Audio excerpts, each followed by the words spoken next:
श्री शिवाय नमस्तुभ्यम। हर हर महादेव। दोस्तों, पूज्य गुरु जी ने अभी अपनी कल की शिव महापुराण की कथा मैं शनिवार पंचमी के दिन किया जाने वाला 3 शमी के पत्ते का एक ऐसा विशेष उपाय बताया है जो उन्होंने आज तक अपनी किसी भी कथा में नहीं बताया है। पूज्य गुरु जी ने कहा कि जब आपके हाथ तंग चल रहे हो, जब रुपए पैसे कहीं से प्राप्त ही ना हो पा रहे हो, जीवन में चारों तरफ से सिर्फ और सिर्फ परेशानियां आ गई हो, उनसे बाहर निकलने का कोई रास्ता ना दिखाई दे रहा हो, तो 17 मई 2025 शनिवार पंचमी के दिन कर लेना।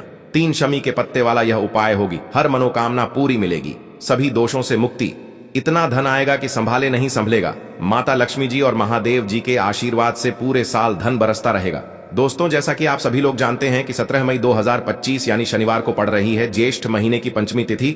और दोस्तों, यह वह तिथि है जो ज्येष्ठ महीने में पड़ने वाली सबसे बड़ी और ज्येष्ठ महीने की पहली पंचमी तिथि है, क्योंकि यह शनिवार के दिन पड़ रही है। और हमारे हिंदू धर्म में इसका बहुत ही बड़ा और विशेष महत्व होता है। पूज्य गुरु जी ने कहा है कि अगर कभी भी मौका लग जाए और ज्येष्ठ महीने की पंचमी तिथि शनिवार को पड़ जाए तो आप लोगों को सिर्फ और सिर्फ 3 शमी पत्ते वाला उपाय तो अवश्य ही करना चाहिए, क्योंकि इन दोनों तिथियों का संयोग बहुत ही कम आता है। इसी के साथ दोस्तों, गुरु जी ने कहा है कि जब भी ज्येष्ठ महीने की पंचमी तिथि पड़े तो आप लोगों को सिर्फ और सिर्फ 3 शमी पत्ते वाला उपाय तो अवश्य करना चाहिए। यह उपाय इतना खास है कि अगर आपने सही मुहूर्त पर सही क्रिया अनुसार 3 शमी पत्ते वाला यह उपाय कर लिया, जो प्राचीन काल के समय का महा उपाय है, तो मान के चलिए दोस्तों, महादेव जी के आशीर्वाद से आपके जीवन का कितना ही बड़ा दुख हो, उससे आपको मुक्ति मिल जाएगी। आपकी कोई भी मनोकामना हो, मान लीजिए आप नौकरी की तैयारी कर रहे थे तो आपकी नौकरी लग जाएगी, आपका बंद पड़ा व्यापार चल पड़ेगा। और दोस्तों, आप जिस बीमारी से आप बहुत दिनों से परेशान थे, उस बीमारी से आपको मुक्ति मिल जाएगी। आपके जीवन में धन आना शुरू हो जाएगा, आपके जीवन में धन आने के नए नए रास्ते खुल जाएंगे। और मान के चलिए दोस्तों, फिर आपको किसी भी प्रकार की परेशानी का सामना नहीं करना पड़ेगा। इसीलिए दोस्तों, 17 मई शनिवार पंचमी के दिन आप लोगों को इस वाले उपाय को जरूर कर लेना है। भले ही आपने पूरे साल भर इस उपाय को न किया हो, पर अगर आपने इस ज्येष्ठ महीने में पड़ने वाली पंचमी के दिन अगर इस वाले उपाय को कर लिया, तो आपको इस उपाय को करने का वह फल मिलेगा जिसकी आपने कभी कल्पना भी नहीं करी होगी। इसीलिए आप लोग इस शमी पत्ते वाले उपाय को एक बार जरूर कर लेना, ताकि आप लोगों के हाथ से यह मौका न जा सके और आपको इस उपाय को करने का फल मिल सके। दोस्तों, यह उपाय पंडित जी ने अपनी अभी की ही शिव महापुराण की कथा में बताया है, जो इस उपाय को आज हम आपको बहुत अच्छे से समझाने वाले हैं। इस वीडियो को देखने के बाद इस उपाय को समझने के लिए आपको कोई और वीडियो को देखने की जरूरत नहीं पड़ेगी। तो दोस्तों, इस उपाय को आपको कैसे करना है, कब करना है, कहां पर करना है, और उपाय को करते समय आपको किन किन गलतियों को नहीं करना है और आपको किन किन बातों का ध्यान रखना है, ये सारी जानकारी हम आपको इस वीडियो में देंगे। तो चलिए भक्तों, उपायों को शुरू करते हैं। अगर आप भी चाहते हैं कि महादेव जी का आशीर्वाद आप पर सदैव बना रहे, तो वीडियो को लाइक करें, चैनल को सब्सक्राइब करें और कमेंट बॉक्स में हर हर महादेव जरूर लिखें। और अपने फायदे के लिए, गरीबी दूर करने के लिए इस वीडियो को पूरा देख कर जाना। यदि आज आपने वीडियो को बीच बीच में से देखा, काट काट कर देखा, तो जीवन में आपको कभी सफलता हासिल भी नहीं होगी। देखिए दोस्तों, यह 17 मई शनिवार पंचमी का दिन ये इतना खास होता है, इतना महत्वपूर्ण होता है। देखा गया है कभी कभी बड़े बड़े पूजा पाठ अनुष्ठान से जो मनोकामना पूर्ण नहीं होते, वह 17 मई शनिवार के दिन एक छोटे से उपाय करने से ही आपकी मनोकामना पूर्ण हो जाती है। अब हम समझते हैं इस वाले उपाय को हमें करना किस समय है। इस 3 शमी के पत्ते वाले उपाय को हमें इस शनिवार के दिन करना किस समय है। तो देखिए, इस उपाय को करने का जो समय है वह सुबह का समय है और शाम का समय भी है। अब देखिए, यहां पर हम मुख्य रूप से सुबह का समय नहीं बोलेंगे, क्योंकि 17 मई शनिवार पंचमी का दिन है और इस दिन प्रदोष काल के समय का बहुत महत्व होता है। बाकी अगर सुबह के समय भी करेंगे तो भी अच्छा होगा, उसमें कोई भी दिक्कत वाली बात नहीं है। तो चलिए जानते हैं इस विशेष उपाय के बारे में। लेकिन उससे पहले एक प्रार्थना, अगर आप इस चैनल पर नए हैं तो आप इस वीडियो को लाइक करें, चैनल को सब्सक्राइब करें और कमेंट बॉक्स में आप अपनी राशि या अपना नाम जरूर डाल दें, क्योंकि हम राशि से जुड़ा भाग्य भी बताते हैं और भाग्य में चल रही परेशानियों को दूर करने के लिए वह आसान से आसान उपाय भी बताते हैं। तो चलिए अब हम अपने सबसे पहले उपाय की बात कर लेते हैं तो देखिए, आज के इस पूरे वीडियो में हम आपको 3 से 4 महाउपायों के बारे में बताएंगे, तो वीडियो को आपको पूरा अंत तक देखना है। देखिए, पहला और दूसरा उपाय बहुत ही खास है और तीसरे उपाय को करने से जो आपका अटका हुआ पैसा है, आपका जो अटका हुआ धन है, जो आपको मिल नहीं रहा है, तो वो आपको प्राप्त होगा और आपकी सारी समस्या समाप्त हो जाएगी और आपकी सारी मनोकामनाएं परिपूर्ण होगी। तो चलिए सबसे पहले हम जान लेते हैं पूज्य गुरुजी द्वारा बताए गए पहले महा उपाय के बारे में। इस उपाय के लिए सबसे पहले तो आपको मात्र 3 शमी पत्र लेने होंगे। इसी के साथ में आपको मात्र थोड़ा सा शहद लेना है। शहद आप मात्र 1 चम्मच या फिर उससे भी कम लें, और इसी के साथ में आपको मात्र एक तांबे के पात्र के अंदर अपने घर से शुद्ध जल लेना है।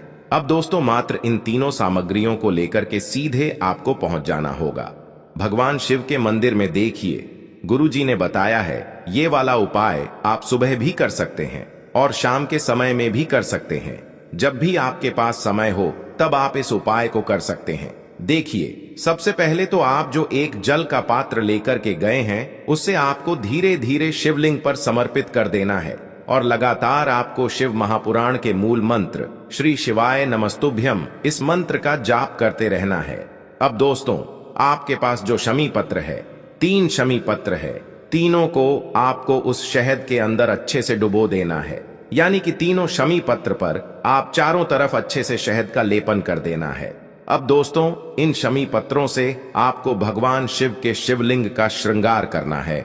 यानी कि आपको एक शमी पत्र शिवलिंग के ऊपर रख देना, ये दूसरा शमी पत्र आपको शिवलिंग के दाएं तरफ रख देना है, और तीसरा शमी पत्र आपको शिवलिंग के बाएं तरफ चिपका देना है।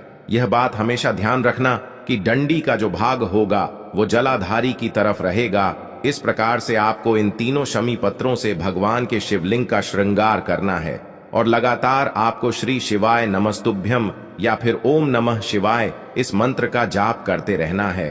उसके बाद में फिर आप जिस भी मनोकामना के लिए उपाय कर रहे हैं, चाहे आप धन की प्राप्ति के लिए ये उपाय कर रहे हैं, तो उससे आपको महादेव से परिपूर्ण करने के लिए प्रार्थना कर लेनी है। या फिर यदि आप व्यापार के लिए कर रहे हैं, अपनी नौकरी के लिए इस उपाय को कर रहे हैं, या फिर अपने संकटों को समाप्त करने के लिए यह उपाय कर रहे हैं, तो जो भी आपकी मनोकामना है उससे महादेव से परिपूर्ण करने के लिए आपको बोल देना है, और फिर आपको वापस अपने घर आ जाना है। पूज्य गुरुजी कहते हैं कि यदि आप इन शमी पत्र से, और वो भी शनिवार के दिन, शिवलिंग का श्रृंगार करते हैं, तो महादेव आपकी जो प्रार्थना है उसे बहुत ही शीघ्रता से स्वीकार करते हैं, और आपकी सब मनोकामनाएं पूर्ण होने लगती हैं, और महादेव आपकी जिंदगी को भी सिंगार देते हैं। चलो अब बात करते हैं हमारे दूसरे उपाय की तरफ। देखिए आगे बढ़ने से पहले वीडियो को एक लाइक जरूर करें। देखो इस उपाय को करने के लिए सबसे पहले तो आपको 2 मिट्टी के दीपक लेने होंगे। अगर आपके पास मिट्टी के दीपक नहीं है तो आप आटे के दीपक भी तैयार कर सकते हैं, परंतु कोशिश करना कि मिट्टी के दीपक आपको मिल जाए, ठीक है। देखिए अब मिट्टी के दीपक जब भी आप ले रहे हो तो आपको एक बात का विशेष रूप से ध्यान रखना है कि मिट्टी के जो दीपक है वो कहीं से भी टूटे हुए या फिर खंडित नहीं होने चाहिए। देखो आपको विशेष ध्यान रखना है कि आपको खंडित दीपक नहीं लेना है। इसी के साथ में आपको लेना होगा शुद्ध देसी गाय का घी। अब देखो गाय माता का यदि आपको घी प्राप्त हो जाता है तो वही आपको ले लेना है। अगर आपको गाय का घी नहीं मिलता है, कोई भी देशी घी आप इस्तेमाल कर सकते हो। देखिए अब आपको क्या करना है, आपको 2 चम्मच शुद्ध घी लेना है। क्योंकि आप 2 दीपक ले रहे हैं तो आपको 2 चम्मच शुद्ध घी लेना है। देखिए घी से दीपक प्रज्वलित करने से हमारे जीवन की जो संकट है, कष्ट है और बाधाएं हैं वह सभी दूर होती हैं, और नकारात्मक ऊर्जा घर से बाहर जाती है। और घी से दीपक प्रज्वलित करने से बहुत अधिक लाभ होता है। और इसी के साथ में आपको लेनी होगी गोल बाती। आपको मात्र 2 गोल बाती लेनी होगी। गोल बाती का दीपक प्रज्वलित करने से माता लक्ष्मी बहुत अधिक प्रसन्न होती है, जिससे आपके धन में वृद्धि होती है। और इसी के साथ में आपको लेनी होगी 2 लौंग। देखो अब लौंग जो है हमारे जीवन के सारे संकटों और कष्टों को दूर करती है, तो इसीलिए आपको मात्र 2 फूल वाली लौंग लेनी है। अब ये सभी सामग्री लेने के बाद इन सभी सामग्रियों को लेकर के आपको पहुंच जाना है पीपल के वृक्ष के वहां पर, क्योंकि इस दिन दीपक को पीपल के वृक्ष की जड़ में दीपक प्रज्वलित करना बहुत ही विशेष बताया है, खासकर शनिवार के दिन। तो कैसे करना है चलिए जानते हैं।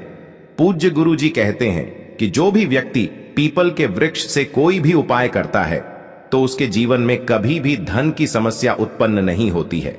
देखिए पूज्य गुरु जी ने बताया है आपको ऐसे पीपल के वृक्ष के नीचे इस उपाय को करना है जो थोड़ा बड़ा वृक्ष हो और उसकी छाया आपके ऊपर पड़नी चाहिए, और पीपल की जड़ में आपको ये उपाय करना है।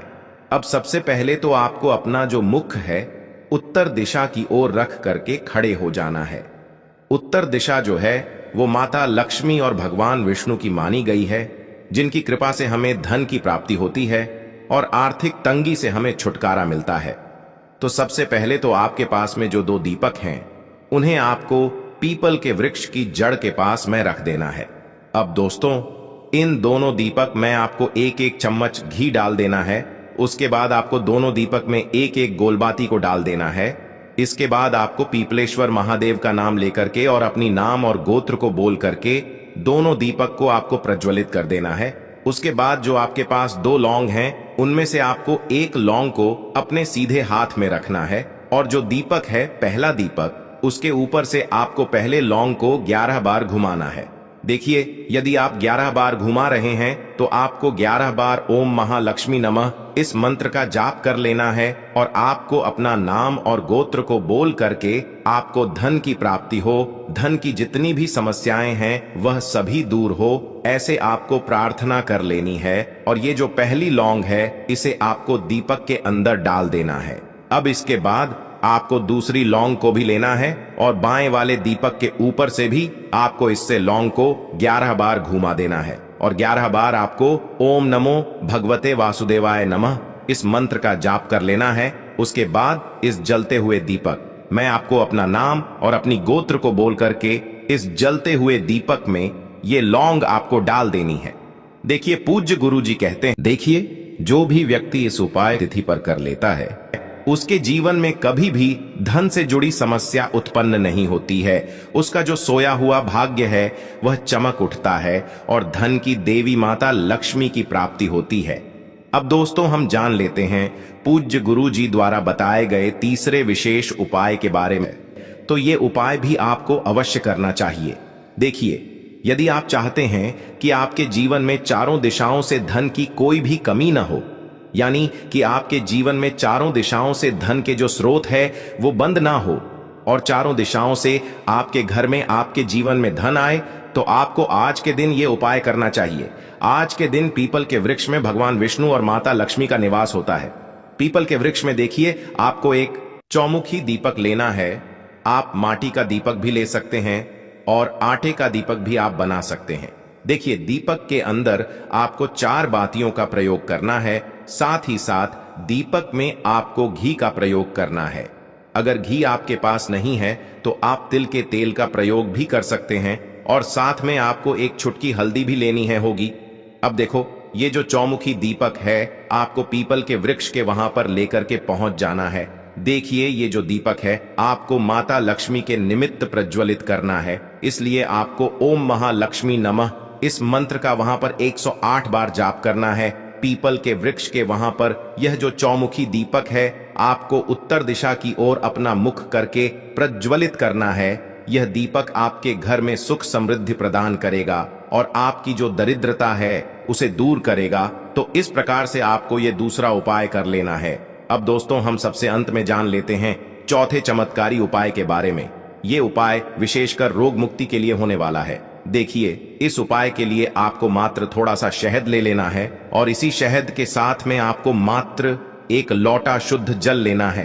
तांबे के पात्र के अंदर अपने घर से अब सिर्फ ये दोनों सामग्री लेकर के सीधे आपको पहुंच जाना है भगवान शिव के मंदिर में। पूज्य गुरु जी ने बताया है कि शनिवार के दिन पर आप ये उपाय सुबह के समय भी कर सकते हैं और शाम के समय में भी कर सकते हैं। देखिए, सबसे पहले तो आप जो ये शहद लेकर के गए हैं, इस शहद से आपको माता अशोक सुंदरी वाले स्थान पर ओम का निर्माण कर देना है। यह जो ओम है आपको अपने सीधे हाथ की चिटी उंगली के पास वाली उंगली, अनामिका उंगली, उसी से बनाना है। और इसके बाद जो आपके पास एक लोटा शुद्ध जल है, इससे भी आपको धीरे धीरे भगवान शिव के शिवलिंग पर अर्पित करते जाना है। श्री शिवाय नमस्तुभ्यम इस मंत्र का जाप करते हुए पूज्य गुरु जी ने बताया कि जल आपको बिल्कुल धीरे धीरे समर्पित करना होगा, और समर्पित करते हुए आपको कम से कम 11 बार या फिर 21 बार श्री शिवाय नमस्तुभ्यम इस मंत्र का जाप कर लेना है। लेकिन जैसे ही ये जल शिवलिंग से होकर के जलाधारी की ओर बह करके आएगा तो इस जल को आपको उसी पत्र में थोड़ा सा जल लेना है और यह जल आपको महादेव से औषधीय स्वरूप प्राप्त कर लेना है। आपको महादेव से प्रार्थना कर लेनी है कि है महादेव, मैं इस जल को औषधीय स्वरूप अपने घर लेकर के जा रहा हूं। मेरे परिवार के सदस्यों के शरीर में बीमारी हो चुकी है, उस बीमारी को ठीक करने के लिए आप इस जल को औषधीय स्वरूप बना दीजिए। इस प्रकार से प्रार्थना करते हुए यह जल आपको अपने घर लेकर के आ जाना है। अब दोस्तों, इस जल का आपको उस व्यक्ति को आचमन करवाना है जो व्यक्ति बहुत अधिक बीमार है, यानी कि थोड़ा थोड़ा जल आपको उस व्यक्ति को आचमन करवा देना है। पूज्य गुरु जी ने बताया है कि जो भी व्यक्ति इस जल का आचमन कर लेता है उसका सभी रोग और बीमारी दूर हो जाती है। तो दोस्तों, इस वीडियो में हमने पूज्य गुरु जी द्वारा बताए गए 3 महा उपाय बताए हैं जो आपको अवश्य करने हैं। अगर आपको उपाय को लेकर कुछ भी पूछना है, कमेंट बॉक्स में पूछ सकते हैं। उपाय को लेकर कोई भी गलती ना करे। हर हर महादेव, ओम नमः शिवाय। देखो, इस उपाय के लिए आपको लेना है एक गोल बाती का दीपक। आप चाहें तो मिट्टी का ले सकते हैं या फिर घर से शुद्ध आटा मढ़कर उसका दीपक आप तैयार कर सकते हैं। इसके बाद आपको लेना है शुद्ध गाय का घी। अगर वो नहीं है तो कोई भी देसी घी इस्तेमाल कर सकते हैं जिससे आपको दीपक प्रज्वलित करना है। देखो, अब ये सब सामग्री लेकर आपको जाना है प्रदोष काल में आपके घर पर तुलसी जी के घेरे के पास में। देखो, ये उपाय तो आपको अवश्य करना है। देखो, वहां पहुंचकर सबसे पहले वो दीपक आपको प्रज्वलित कर देना है और ओम नमो भगवते वासुदेवाय नमः का 11 बार जाप करना है। उसके बाद आपको अपने सीधे हाथ में थोड़ी हल्दी लेकर उस दीपक में अपना नाम और गोत्र बोलते हुए डाल देना है।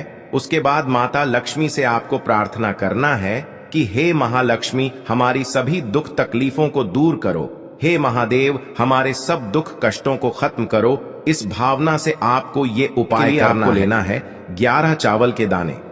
गुरु जी ने कहा है चावल के दाने खंडित नहीं लेने हैं, बिल्कुल साबुत होने चाहिए।